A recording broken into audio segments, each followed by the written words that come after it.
the Lord. Welcome back to our channel Kids Eden. இந்த வீடியோல பைபிள்ல நடந்த ஒரு இன்சிடென்ட் பத்தி சொல்லி தர போறாங்க. வாங்க வீடியோக்குள்ள போயிட்டு என்னன்னு பார்க்கலாம்.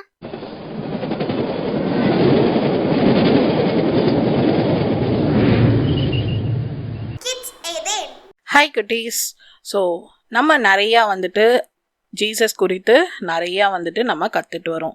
ஸோ இப்போது உங்கள் கூட ஏசப்பா இருக்காங்களா? ஸோ ஏசப்பா இருந்தாங்கன்னா உங்களோட லைஃப் எப்படி இருக்கும்? ஏசப்பா எந்தெந்த இடத்துலலாம் உங்களை ப்ரொடெக்ட் பண்ணுவாங்க, எப்படிலாம் உங்களை லீட் பண்ணுவாங்க அப்படின்னு சொல்லிட்டு நம்ம இன்னைக்கு இந்த வீடியோவில் பார்க்கலாம். ஸோ ஏசப்பா மேலே நம்பிக்கையாக இருக்கிறத குறித்து நம்மளோட வேதத்தில் ஒரு வசனம் இருக்குது. ஸோ அந்த வசனத்தை இப்போ பார்ப்போம். ஸோ சங்கீதம் 37:5 உன் வழியை கர்த்தருக்கு ஒப்புவித்து அவர் மேல் நம்பிக்கையாயிரு, அவரே காரியத்தை வாய்க்க பண்ணுவார். ஸோ இந்த வசனத்தில் என்ன சொல்லியிருக்காங்கன்னா, நம்ம என்ன வழியில் நடந்தாலும் சரி, இல்லைனா எந்த காரியத்தை குறித்து யோசித்து கொண்டு இருந்தாலும் சரி, அதை கர்த்தரிடத்தில் ஒப்பு கொடுத்து ஆண்டவர் கட்டாயம் செய்வாங்க அப்படின்னு சொல்லி நம்ம நம்பிக்கையாக இருக்கும் போது ஆண்டவர் அந்த காரியத்தை வாய்க்க செய்வாங்க. ஸோ வாய்க்க செய்வாங்கன்னா அதை கரெக்டாக நமக்கு செஞ்சு கொடுப்பாங்க. ஸோ இதுதான் இந்த வசனத்தில் சொல்லியிருக்கு. ஸோ அந்த மாதிரி ஆண்டவர் மேலே நம்பிக்கையாக இருந்து ஆண்டவர் அவனோட இருந்து வழி நடத்தின ஒருத்தரை பற்றி தான் நம்ம இப்போ பார்க்க போகிறோம். ஸோ நம்ம அது யாருன்னு பார்க்குறதுக்கு முன்னாடி நம்ம சேனலில் இருக்கிற Bible story colouring picture book நீங்கள் வாங்கணும்னு நினச்சிங்கன்னா கீழே டிஸ்கிரிப்ஷன் பாக்ஸில் உங்களுக்கு நான் லிங்க் கொடுத்துருக்கேன். நீங்கள் அதுலேருந்து பர்ச்சேஸ் பண்ணலாம். அந்த புக்கோட ப்ரிவ்யூவும் நான் இந்த சைடில் ஆட் பண்ணியிருக்கேன். நீங்கள் அதை செக் பண்ணிக்கலாம். ஸோ இப்போது அது யார் அண்ட் அவங்களோட லைஃப்பில் என்ன நடந்துச்சு அப்படின்றத பார்க்கலாம். ஸோ நம்ம யோசேப்பை குறித்து தான் நம்ம பார்த்துட்டு வரோம். ஸோ லாஸ்ட் வீடியோவில் நம்ம பார்த்தோம், யோசேப் அண்ணாவை என்ன பண்ணாங்க, அவங்க அண்ணன்மார்கள் எல்லாம் சேர்ந்து அவரை பொறாமையினால் அடிமையாக 20 வெள்ளி காசுக்கு விற்றாங்க அப்படின்னு சொல்லி பார்த்தோம். ஸோ இப்போது அந்த அண்ணாவை என்ன பண்ணாங்க, எகிப்து தேசத்துக்கு கூட்டிகிட்டு போயிட்டு பார்வோனோட பிரதானி, அதாவது பார்வோனோட கீழே இருக்கிற ஒருத்தர்கிட்ட அவரை வித்துட்டாங்க. ஸோ அவரோட பேர் தான் போர்த்திபார் அப்படின்னு சொல்லி பார்த்தோம். ஸோ போர்த்திபார் வீட்டில் யோசேப்பு வேலை செஞ்சுட்டே வராரு. அந்த போர்த்திபார் யோசேப்பை பார்க்கும்போது அவரோட லைஃப்பை வச்சு அவரோட நடக்கைகள் எல்லாத்தையுமே வச்சு ஏசப்பா அவனோட கூட இருக்காங்க அப்படின்றத அறிந்து கொண்டு அவனோட வீட்டில் இருக்கிற எல்லா காரியத்திலையும் யோசேப்பை ஹெட்டாக வச்சார். ஸோ வீட்டில் இருக்க எல்லா காரியத்தையும் விசாரிக்கிற ஒரு பர்சனாக யோசேப்பை போர்த்திபார் வச்சிருந்தாரு. இப்படியே யோசேப்போட லைஃப் போய்கிட்டே இருந்துச்சு. ஸோ யோசேப் பார்க்கறதுக்கு ரொம்ப அழகா ரொம்ப ஹேண்ட்ஸமாக இருப்பாரு. அப்போ போர்த்திபாரோட மனைவி யோசேப்பை ஒரு தவறு செய்யறதுக்காக என்ன பண்ணாங்கன்னா அவங்க அவனை கட்டாயம் பண்ணாங்க. ஆனா அந்த யோசேப் என்ன பண்ணாருன்னா, அந்த தவறை நான் செய்யவே மாட்டேன் அப்படின்னு சொல்லிட்டு அந்த போர்த்திபாரோட மனைவியை விட்டு அவங்க ஓடி போனாங்க. ஓடி போகும்போது யோசேப்போட சட்டை போர்த்திபாரோட மனைவி கிட்ட மாட்டிக்கும். உடனே போர்த்திபார் வந்த உடனே போர்த்திபாரோட மனைவி இந்த மாதிரி யோசேப்பு தவறான காரியங்களை செஞ்சாங்க அப்படின்னு சொல்லிட்டு யோசேப்பு மேல பொய்யான புகாரை சொல்லுவாங்க. தவறே செய்யாத யோசேப்பு மேல தவறு செஞ்சாங்க அப்படின்னு சொல்லிட்டு போர்த்திபாரோட மனைவி இந்த இடத்துல பொய் சொல்றாங்க. ஸோ நம்ம என்ன பண்ணிட்டு இருந்தாலும் யார் பார்த்துட்டு இருக்கான்னு பார்த்தீங்கன்னா ஏசப்பா நம்மளோட இருந்து பார்த்துட்டு இருக்காங்க. அதனால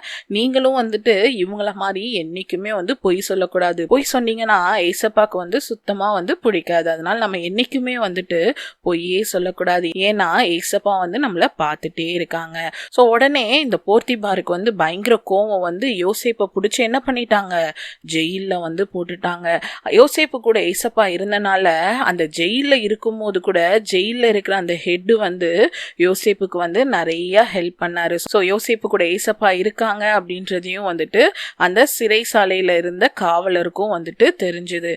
ஸோ யோசேப்பு இப்படியே அவரோட லைஃப் அந்த ஜெயிலையே போயிட்டு இருக்கும். அப்போ ஒரு நாள் பார்வோன் ராஜாவோட 2 வேலைக்காரங்க, ஒருத்தர் பான பாத்திரக்காரன், இன்னொருத்தர் சுயம்பாகி, இவங்க 2 பேரையும் என்ன பண்ணியிருப்பாங்கன்னா யோசேப்பு இருந்த ஜெயிலையே வந்து கொண்டு போட்டிருப்பாங்க. ஸோ அவர் வந்து யோசேப்பு கூட தான் வந்துட்டு அவங்க 2 பேரும் இருப்பாங்க. அப்போ ஒரு நாள் இவங்க 2 பேரும் எழும்பி உட்கார்ந்துருக்கும் போது 2 பேரும் ரொம்ப சோகமா வந்து உட்கார்ந்துருப்பாங்களாம்.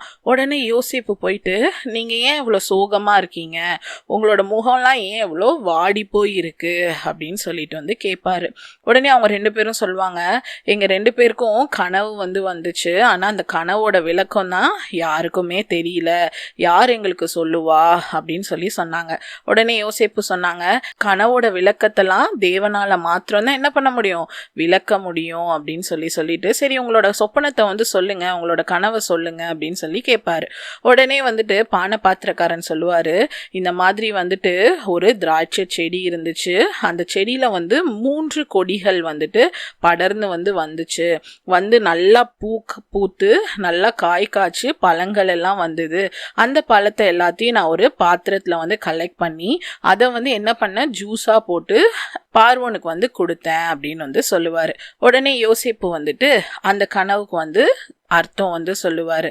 சொல்லும் போது என்ன சொல்லுவார்னா, 3 கொடிகளும் வந்துட்டு உன்னோட 3 நாள், இன்னும் 3 நாளைக்குள்ள நீ எந்த இடத்துல இருந்து வந்தியோ அதே பொசிஷனுக்கு உன்னை வந்து ஏசப்பா வந்து கொண்டு போவாங்க, நீ மறுபடியும் வந்துட்டு பார்வோனுக்கு பானை பாத்திரக்காரனா வந்துட்டு இருப்ப அப்படின்னு வந்து சொல்லுவாங்க. சொன்னோடனே அவருக்கு ரொம்ப ஹாப்பியா வந்துட்டு இருக்கும். உடனே சொல்லும் போதும் யோசேப்பு சொல்லுவாரு, நான் எந்தவித தப்புமே பண்ணாம இந்த ஜெயில வந்து இருக்கேன், நீ வந்து இங்கிருந்து போனதுக்கு அப்புறம் பார்வோன் ராஜா கிட்ட சொல்லி என்ன வந்து இந்த சிறைச்சாலையிலேருந்து வெளியே கொண்டு வா, இந்த ஹெல்ப் வந்து எனக்கு பண்ணு அப்படின்னு வந்து சொல்லுவாரு. அப்போ இதெல்லாம் வந்து சுயம்பாகி வந்து கேட்டுட்டு இருப்பாரு, அந்த 2வது பர்சன். உடனே அவர் வந்து அவரோட கனவுக்கு வந்து பாசிட்டிவான ரிப்ளை வந்து கொடுத்த மாதிரி நம்மளோட கனவையும் சொல்லலாம் அப்படின்னு சொல்லிட்டு அவரும் வந்து யோசேப்பு கிட்ட அவரோட கனவை சொல்லுவாரு. அப்ப அவர் என்ன சொல்லுவாருன்னா, அவர் வந்து ஒரு கூடையில 3 வெள்ளை கூடையில நிறைய பலகாரங்கள்லாம் வந்து கொண்டு போறாரு. கொண்டு போகும்போது பறவைகள் எல்லாம் அந்த பலகாரத்தை எல்லாம் வந்து என்ன ஆயிடுதுன்னா சாப்பிட்டுருது அப்படின்னு சொல்லுவாரு. உடனே யோசேப்பு சொல்லுவாரு, இந்த 3 கூடையும் 3 நாளுக்கு வந்து சமமா இருக்கு, இன்னும் 3 நாளைக்குள்ள உன்னை என்ன பண்ணுவாங்கன்னா தூக்கில் வந்து போட்டுருவாங்க, உன்னோட உடலை வந்து பறவைகள் வந்து திங்கும் அப்படின்னு வந்து சொன்னோடனே அவருக்கு ரொம்ப சேடா வந்து மாறிடும். ஸோ அதே மாதிரி 3 நாட்கள் வந்து ஆச்சு. 3 நாட்கள் ஆன உடனே அந்த பானை பாத்திரக்காரனை மறுபடியும் வந்து பார்வோன் வந்து அதே பொசிஷன்ல வந்து கொண்டு போவாரு. இந்த சுயம்பாகி என்ன பண்ணிடுவாங்க, யோசேப்பு சொப்பனத்துக்கு விளக்குன மாதிரியே அவனை வந்துட்டு தூக்கில் வந்து போடுவாங்க. உடனே வந்து பானை பாத்திரக்காரனும் வந்துட்டு அவனோட பொசிஷனுக்கு வந்து போயிட்டான். ஆனா என்ன ஆயிடுச்சு, யோசேப்பு வந்து ஒரு ஹெல்ப் கேட்டிருந்தார்ல, அந்த ஹெல்ப்பை வந்து செய்யறதுக்கு அவர் மறந்தே வந்து போயிட்டாரு. ஸோ இதில் பார்க்கும்போது சொப்பனத்தை விளக்குனது வந்து யாரு, ஏசப்பா விளக்குனாங்களா இல்லைன்னா யோசேப்பே அவரோட சுயத்தினால சொன்னாரா? ஸோ இந்த சொப்பனத்தை விளக்குனது யாருன்னு பார்த்தீங்கன்னா ஏசப்பா தான் வந்துட்டு யோசேப்புக்கு அந்த வார்த்தைகளை கொடுத்து அந்த சொப்பனத்தை வந்து அந்த கனவோட விளக்கத்தை வந்து சொல்ல வச்சாங்க. அந்த விளக்கத்தை சொன்னனால தான் அதே மாதிரி வந்துட்டு நடந்துச்சு. ஸோ நம்மளாலலாம் வந்துட்டு கனவுக்கு விளக்கங்கள்லாம் சொல்ல முடியாது. ஆண்டவர் அனுக்கிரகம் பாராட்டினாதான் அந்தந்த விளக்கங்களை வந்து ஒவ்வொருத்தரும் சொல்ல முடியும். ஸோ எல்லாருமே எல்லா காரியத்தையுமே வந்துட்டு செய்ய வந்து முடியாது. ஸோ இதில் பார்க்கும்போது போர்த்திபாரோட மனைவி மாதிரி பொய்யான ஒரு பழியை வந்து யோசேப்பு மேலே புகுட்டினாங்க, பொய் சொன்னாங்க. அந்த காரியம் நம்மளோட வாழ்க்கையில் இருக்கக்கூடாது. யோசேப்பு வந்து செய்யாத தண்டனைக்கு சிறைச்சாலையில் இருந்தார். ஆனால் அவர் எந்த இடத்துல இருந்தாலும் அங்கே இருக்கிற லீடர்ஸ், அதாவது ஹெட்டாக இருந்தவங்க எல்லாருமே யோசேப்பு மேலே வந்துட்டு தயவு பாராட்டினாங்க. ரொம்ப ஃப்ரெண்ட்லியாக வந்துட்டு யோசேப்பு கிட்ட பழகினாங்க. ரீசன் வந்து அவனோட ஏசப்பா இருந்தனால எல்லாரோட கண்லேயுமே அவனுக்கு தயவு கிடைச்சிது.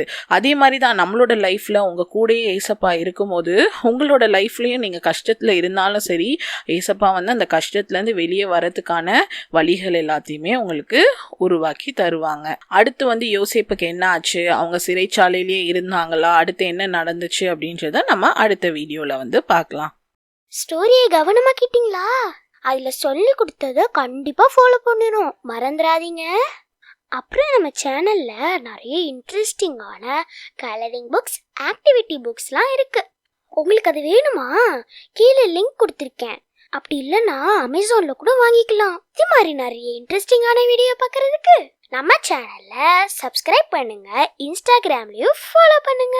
தேங்க்யூ, பாய்.